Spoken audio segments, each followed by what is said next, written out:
The week's end, top stories at NBR TVNZ CEO about to depart after 10 years in the job. Criticism of the Reserve Bank's speed on interest rates. Global shipping giants expect to see an easing of congestion. And there's more coming right up.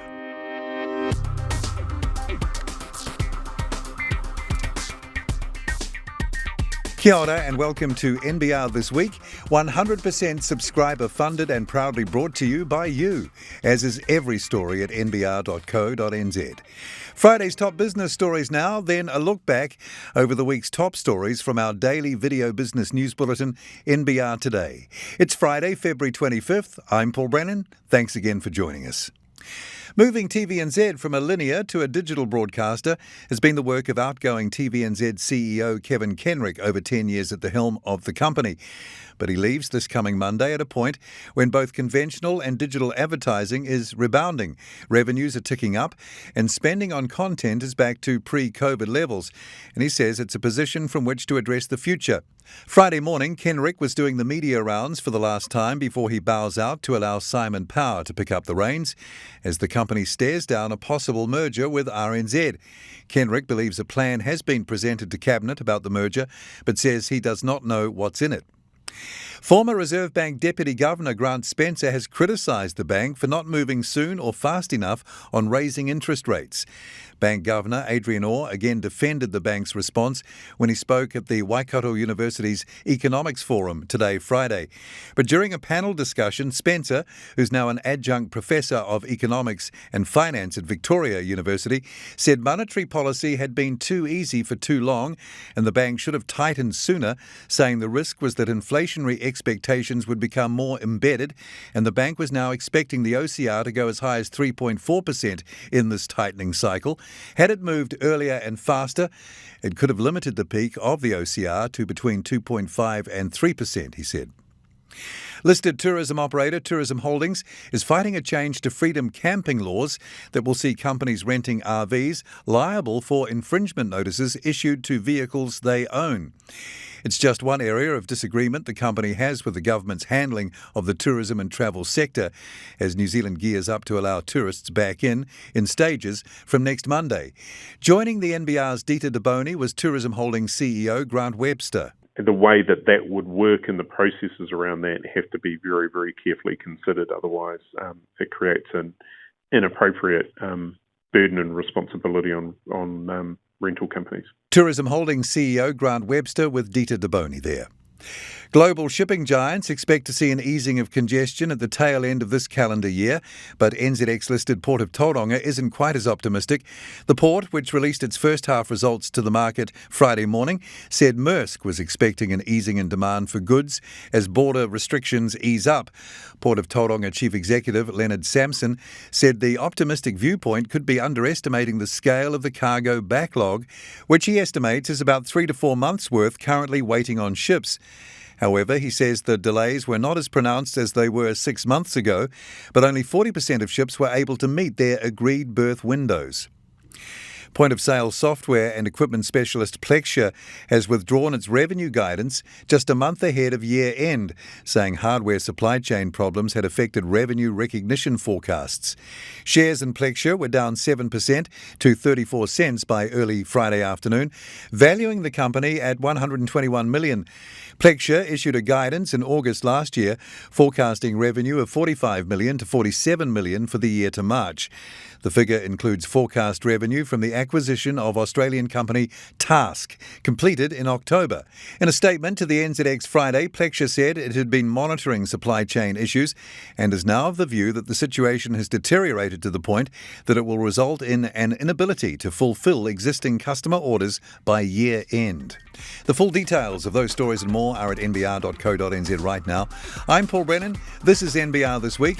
A look back now at the week's top NBR business stories from NBR Today. And from Monday, Jardin capital raise. Broking firm Jardin has confirmed a $60 million capital raise to fund investment in new business and growth opportunities in Australia and New Zealand.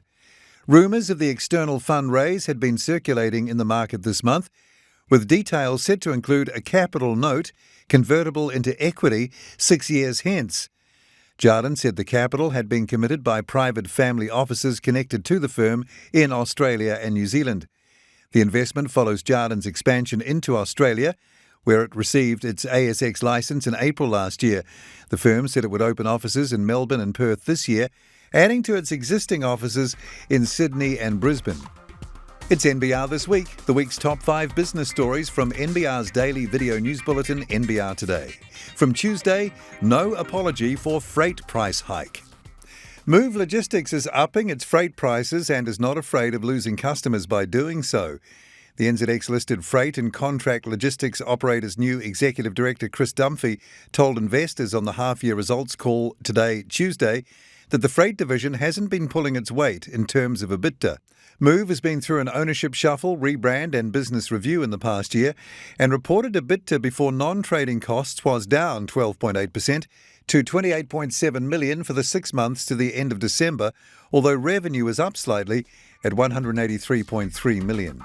It's NBR This Week, the week's top business stories from NBR Today. From Wednesday, monetary policy tightens.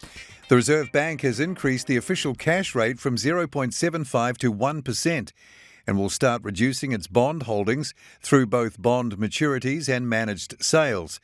Its Monetary Policy Committee agreed that the bank should continue reducing monetary stimulus to help bring inflation down, which is now running at 5.9%. Reserve Bank Governor Adrian Orr blamed high inflation on the level of global economic activity and ongoing disruptions to supply chains.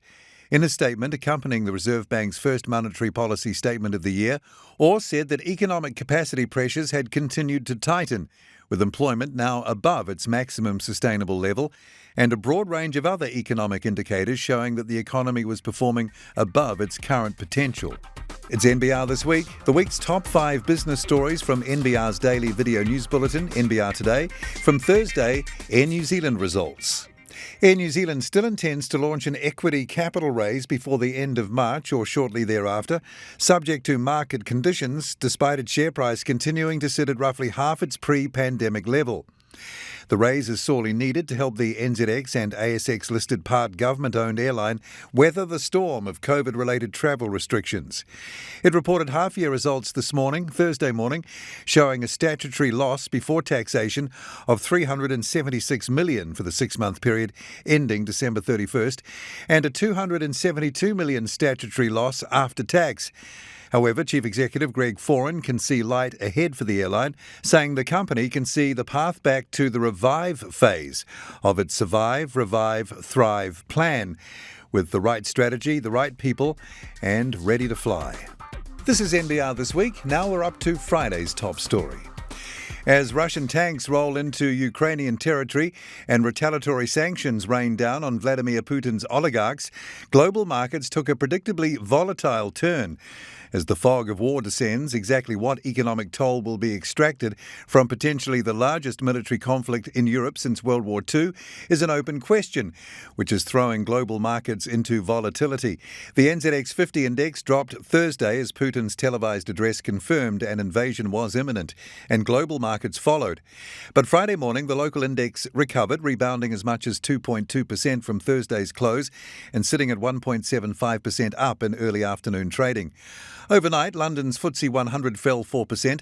The European stocks 600 fell 3.3%, while in the US, the S&P 500 and Dow Jones Industrial Average closed above Thursday's level, albeit US markets had closed prior to Putin's declaration of war on Wednesday, US Eastern Time.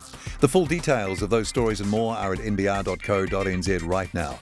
This weekend at NBR, in fact or fiction, on Saturday, Brent Edwards and Grant Walker debate the week in politics, while in his weekly book review on Sunday, Neville Gibson looks at P.J. O'Rourke, the witty prophet of capitalism. I'm Paul Brennan. Thanks for watching and listening to NBR This Week. Have a great weekend and join me again from Monday around lunchtime for the morning's NBR trending stories, then again from around 5:30 for another NBR Today.